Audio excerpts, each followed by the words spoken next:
I loaded into a very special game here. It is my friend here spawning in the bottom right-hand side, the Red Terran player. It is Arther, and up against his opponent playing random. It is the streamer legend himself. It is Winter from WinterSC, from Clan Winter. All the winter. All of it. All right. So Arther sent me this game. Apparently it's awesome, or something like that. But the thing with Arther is that his TVZ is actually god tier. Legit, literally god tier. Now his TVP, I don't think is as good. I think he just has a really solid build in TVP. His TVT is not fantastic. There's a lot of things you need to understand about mirror matchups before you can play them properly. But TVZ, oh hell yeah, is he really good at that. Mostly because he used to play Zerg at like almost a 5k level. So this matchup, he understands to a T. He's really good on the defensive and the offensive as well. So let's see how he does here against Neverwinter. Now, I know, not Neverwinter, sorry, just Winter. It's just the normal Winter, right? So I know Winter's main race technically is Zerg, but he's probably been playing random for like 5 years. So I don't know if his Zerg it came down to the level of his Protoss and Terran, or if it's pretty much maintained his level. We'll see about that. We're going to be coming out here for Arther and the SCV Scout as well. We just want to see if it's a pull first or not. We're going to be here on the side of the main base. A little bit of a vulnerable position, but who knows? It's fine. The Overlord going to be scouting. Now, Submarine is a pretty short rush map, so I don't know if rushes are going to happen on this map. But Arthur's pretty good against rushes because he gets out a really fast tank generally in his builds. We actually just talk a lot about TVZ and builds and just general stuff, so I kind of know how he plays. I don't think he's going to deviate too much from there. I don't think I've ever seen him proxy 2 racks either, and definitely not going to be going mech. Obviously, not the greatest map for mech anyway. Not a lot of bases you can take, not the most turtley positions. Is he going to block the third base, though? Ooh, looks like he will. He doesn't quite get the next to the guys to cancel that. Instead, he's just going to go for the regular scout. Ooh, can he get the drone? Oh, he does. Does lose the Reaper? No, he does not. That was fantastic right there. Getting a drone kill is really, really good. Messes up the timings of a couple things for the Zerg. Same thing for pretty much every race at this low of level? No, not quite right. This early of a game, that's what I meant. Not low, but early. So the way that Winter is compensating the drone kill is that instead of leaving 2 on gas, he's leaving only 1 on gas, which I kind of like because he wants to maintain that mineral income that you normally want with the drones, right? So he's probably gonna just delay his gas a little bit more because he does want to get that extra little bit of income right there. Just get more queens, more overlords, more zerglings if needed, etc., etc. The scout is coming in here. We're going to see a tech lab on the barracks. It's going to be stem, or is it going to be switched out? Not sure yet. This overlord scout is actually slightly early, and this marine might actually deal with it before it gets the true scouting information. Now, it's not producing anything. Oh, okay. He's showing a switch, but will he actually switch? An armory? Wait, what? I have not seen this out of Arther. I have not seen Arther do a Hellbat push in my life. And yet here he is doing a Hellbat push. With double Widowmine? What is this? Wait, this isn't a Hellbat push. Well, this is this is 2 parts. This is a Hellbat push on top of a Widowmine drop, I believe. He's going to be doing both. Because with the armory now, you actually get invisibility on your Widowmines. So if your opponent does not have Spore Crawlers, and if you're not showing... Well, actually, he did kind of show a Tech Lab here, which is kind of wrong. I kind of like this build. Yeah, exactly. So it's going to be a Widowmine drop with invisibility with a Hellbat push in front. Or just a Widowmine drop. Never mind. Well, he's getting 2 more Hellions, and with a third base... But does he want to do anything with all this? He's going to have to time this quite well. Okay, Hellions are coming across. 2 Banelings are on the way. Only 2, though. That's not enough to deter all of these Hellbats. And this might actually do quite a little bit of damage. There's 3 Queens here already ready. We've got a Liberator on the way as well. And the barracks have been thrown down. Oh, he sees this with the Overlord. This is no surprise. Oh, but he's baiting the Queens actually in the wrong position. Beautiful grenade there. Launching the Queens towards the Hellbat. That's literally what I try to do every time, but it doesn't always work. 2 banelings proving not to be enough. Does the Widow Mines actually do anything? I think no. I think they just drop and they instantly die. Just taking care of the banelings, though. Going to be transforming back into the Hellions and just leaving there.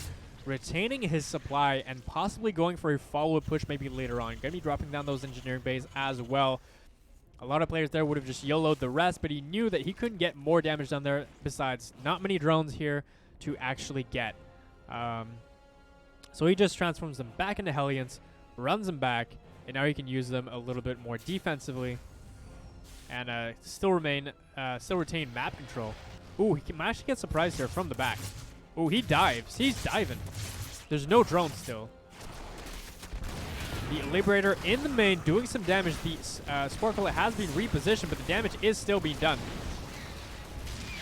How many drones have we lost so far? It looks like 11 in total, and I mean, it's kind of showing because now Arther is actually ahead on workers of the Zerg, which is not normal. We got 51, and now finally back up after a huge round of drones. Man, this was not ideal. There was a hole in the wall, though. This wall is not complete. Does the Overlord see it, though? Yeah, he does. He does see it. Will he go for a big attack? I don't think so. I think he wants the drone runner. He doesn't want to expend his army because otherwise he's going to have to remake it if he does lose it. So he's not going to risk it. Marines are out, finally. And they're going to try and secure this third base for the Terran player. Ooh, that Baneling was not targeted. Certainly, the Marines are doing fine work here. It's kind of fine. The Medevac's not quite healing. They're only healing 1 Marine right now. And unfortunately, the Zerglings do get the better end of that trade. Stim's not done too, so of course it does not help in this fight at all, actually. Well then, 4th base being taken.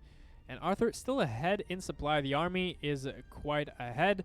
The workers is not that far behind, and 9 Marines at a time. We're already on the 5 racks with a reactor. Very good macro right here. And +1/+1 is kind of 2/3 done.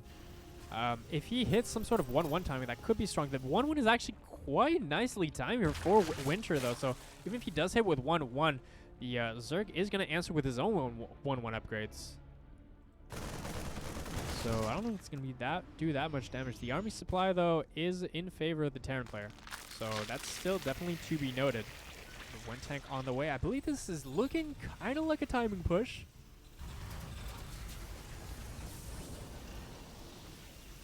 Hit a quick 4th base, as any Zerg main would do. He does definitely prefer that 4th base to the 3 extra racks or the extra factory. Just wants to get that economy as rolling as possible. Has to make sure he keeps his medevacs with his Marines. If they're caught out of position, the Banelings will catch them. And 2/2 is on the way. That was that. That is a quick 2/2.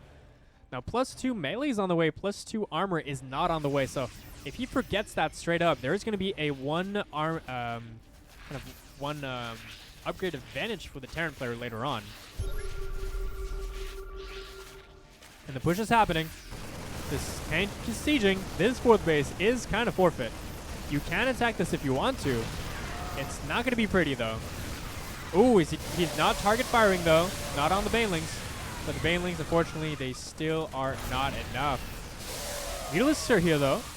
Can he take care of this 4th base in time? Yeah, looks like the 4th base does actually go down.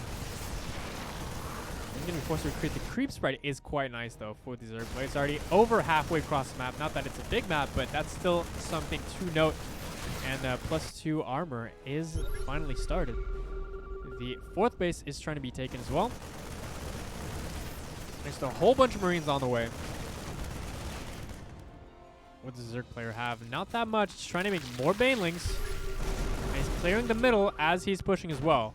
He has to be careful, though. He has to take a really good engagement. Ooh, that tank here is a little bit exposed. The Banelings are too. He's going to try and split, be as cost efficient as possible. And so far, the splits are fantastic, actually.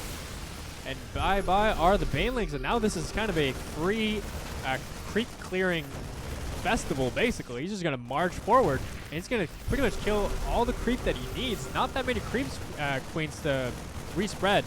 On top of that, he would actually need to clear this And now it's supply block time for Winter. He can't even make more Zerglings even if he wanted to. The parade push is happening. The tank is sieged. He is on creep though. The creep is receding, but it's still there. Banelings trying to get their connections that they need. Not bad on the back though. But there's so many medevacs, so much healing. And these Marines are running forward. They're still gunning down the mutas. Is there barely enough mutas? I think there might be. Wait, no, the medevac healing is strong though. And only 2 mutas left. Can he take off? Can he pick off the tank? No more Baneling nests. That's no more Baneling. You have to rebuild the Baneling. Oh my god, there's no Banelings on the field right now. If we look at their unit tab, it's only 2, it's 4 mutas and a lot of Zerglings on the way. But without Banelings, you cannot beat this army whatsoever. You can literally A-move through that. And I don't know if Arther catches wind that he actually did snipe the Baneling nest. This is a huge opportunity to absolutely just push forward and destroy the rest of the Zerg forces. He doesn't even need to split here. He can literally A-move. Literally A-move. Literally A-click. Doesn't need to split anything. Baneless is still not even done. Still not done. It's still not even done. And even if it was done, he would need to find a spot to actually morph Banelings. And he's going to have to sack this third base. Pulling the drones as well. The tank is sieging. But without any Banelings, he can't actually clear it. And that's GG. And Arther takes the win over Winter in this latter game. Excellent. That was very, very good. And this is why you should not...